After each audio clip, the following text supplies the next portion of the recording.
Hello everyone, I'm Harshla Gar, Assistant Professor, St. Xavier's College, Mapsa, Goa. Today, I'm going to present before you Unit Organic Farming Module, Methods, Advantages and Disadvantages of Vermicomposting.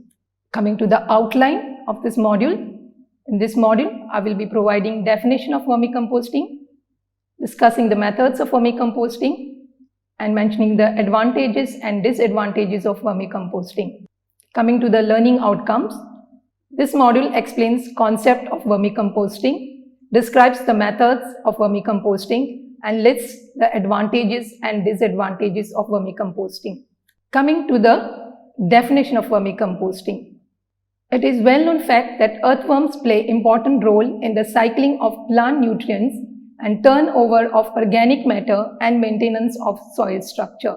Vermicomposting is the phenomenon of compost formation by earthworms. Vermicompost is a stable, fine, granular organic matter obtained from decomposition process of organic waste using various species of earthworms.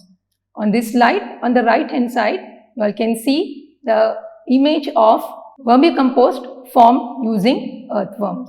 When it comes to the process of vermicomposting, there are following requirements which are needed for the vermicomposting. In order to proceed with vermicomposting, one needs to select the suitable earthworm species, one needs to construct the vermicompost pit, choose the right fit for earthworm, and prepare the bedding material. In vermicomposting process, the right species has to be selected for the success of preparation of vermicompost.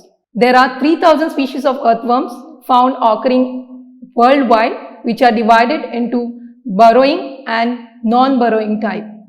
The non-burrowing earthworms eat 10% soil and 90% organic waste material and converts the organic waste into vermicompost at faster rate than the burrowing earthworm.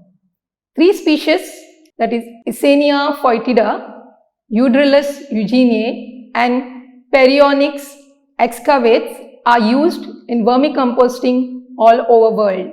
The most widely used earthworm is the non-burrowing red wiggler, which is also known commonly as compost worm or tiger worm or red worm, is used for vermicomposting in India and is found to be most efficient in composting or in preparation of vermicompost. On this slide, you all can see the image of red wiggler earthworm. The names given to it is due to its characteristic as it shows tiger-like stripes on the body and it is red in color. Coming to the important requirements required by earthworm for vermicomposting. Earthworm requires 30 to 60% of moisture, prefers aerobic condition as earthworms gets killed partly by anaerobic condition and due to toxic substances produced such as ammonia by microbes which flourish under such condition.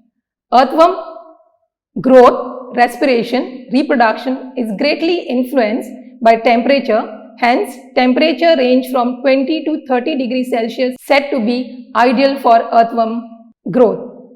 Earthworm survives well in pH range of 5 to 9, but range of 7.5 to 8 is considered optimum.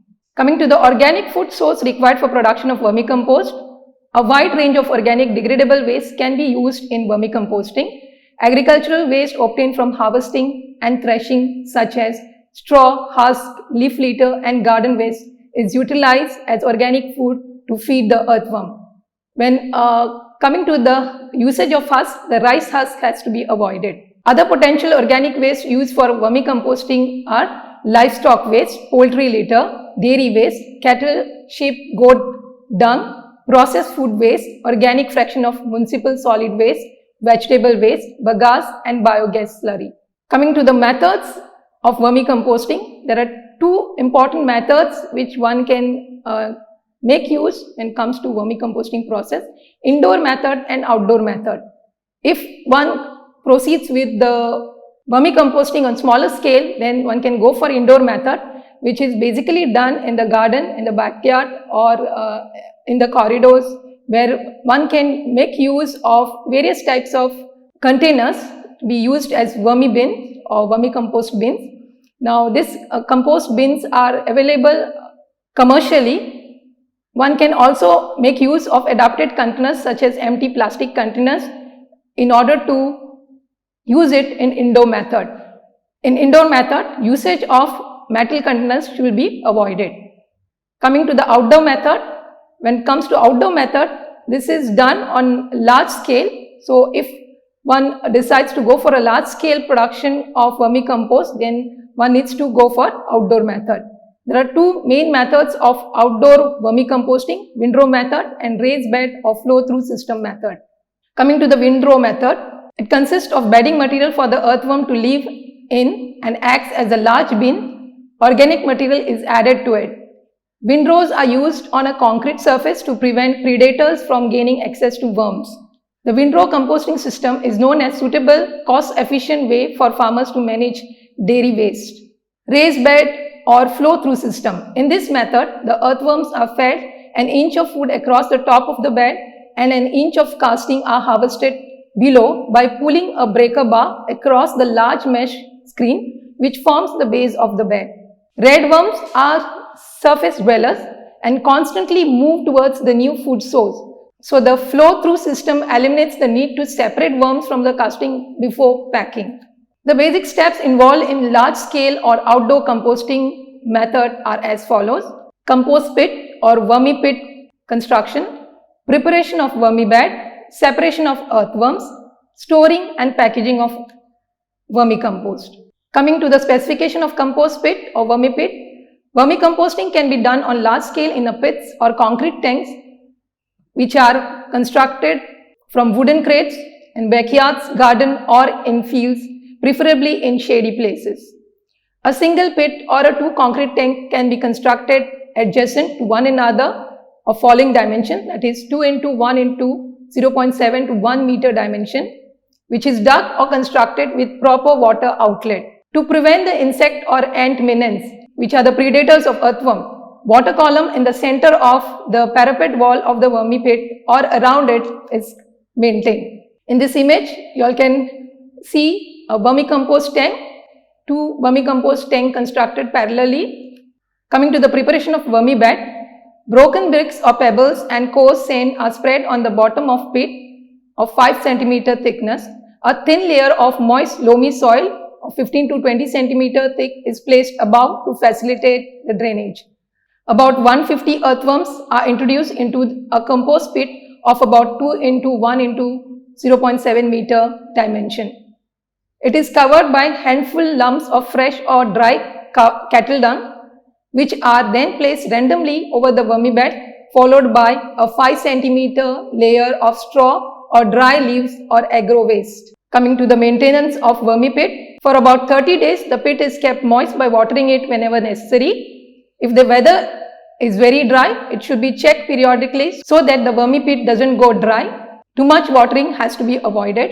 After the first 30 days, wet organic waste that has been pre-digested for about 20 days is spread over it to a thickness of about 5 cm and it is repeated twice a week. Green waste or leaves are put into the pit every week. Organic waste is turned over or mixed periodically with a spade or with hands. Coming to the harvesting of vermicompost, the vermicompost will be ready in 60 to 90 days. Organic material becomes moderately loose, crumbly and appears dark brown to black, granular, lightweight and humus rich, which smells earth-like. So these are the indication that the vermicompost is ready for harvesting. Presence of earthworm casting on the top of the bed is another indicator for harvesting of vermicompost. Watering has to be stopped 2 to 3 days before emptying the bed to facilitate separating the worms from the compost as 80% of the earthworm move to the base of the bed. Indicators of incomplete vermicomposting. Any bad odor, if formed, is a sign that fermentation is not complete and the bacterial process are still going on. A musty smell indicates the presence of mold or overheating, which leads to loss of nitrogen. So if this happens, one needs to aerate the heap better or start the composting process again by adding more fibrous material and keeping the heap drier. Coming to the methods of separation of earthworm, there are 3 methods which are followed when it comes to large scale production of vermicomposting. One is migration, second is manual, and third one is mechanical. In migration, the harvested material should be placed in a heap in a sun so that most of the worms move down to the cool base of the heap. In manual process, separation is done by hand sorting, employing workers. And in the third method, the earthworms can be separated by using sieves, and the earthworms and the thicker material which remains on top of the sieve are used for recomposting. Coming to the storing and packaging of vermicompost, the harvested vermicompost should be stored in dark, away from the sunlight, in cool place. If it is stored in open place, periodical sprinkling of water is done to maintain moisture level. Vermicompost can be stored for 1 year without loss of its quality if 40% moisture level is maintained. At the time of sale, vermicompost is packed in polythene bags and made available in the market. Coming to the advantages of vermicomposting, earthworms break down organic waste into stable non-toxic material which acts as soil conditioner for plant growth. Vermicompost is reported to be rich in minerals, improves nutrient availability and acts as a complex fertilizer granules. Vermicomposting also leads to decrease the environmental problems arising from the disposal of degradable waste. Vermicomposting process of municipal solid waste showed reduction of heavy metals as a consequence of bioaccumulation of heavy metals in earthworm tissue. Coming to its disadvantages, the vermicomposting process is said to be time consuming as vermicomposting takes as long as 6 months for earthworm to digest the organic matter and turn it into compost. When the process of vermicomposting is going on, it leads to noticeable odor. So inadequate ventilation for the earthworm, overfeeding to the worms and even using too much wet food can result in odd smell. It requires high maintenance. In vermicomposting, one has to constantly add new food and monitor the vermicompost tank for moisture level and add water as necessary. Another disadvantage is that pest and pathogen problem. Vermicomposting tank can promote the growth of pests and pathogen that are present in starter, soil, bedding or worm food. Also the harvesting time. Harvesting the vermicompost requires careful separation of earthworm from compost. This can be time consuming depending on the size of vermicompost bin. These are some of the textbook which I have referred in order to prepare module. Thank you.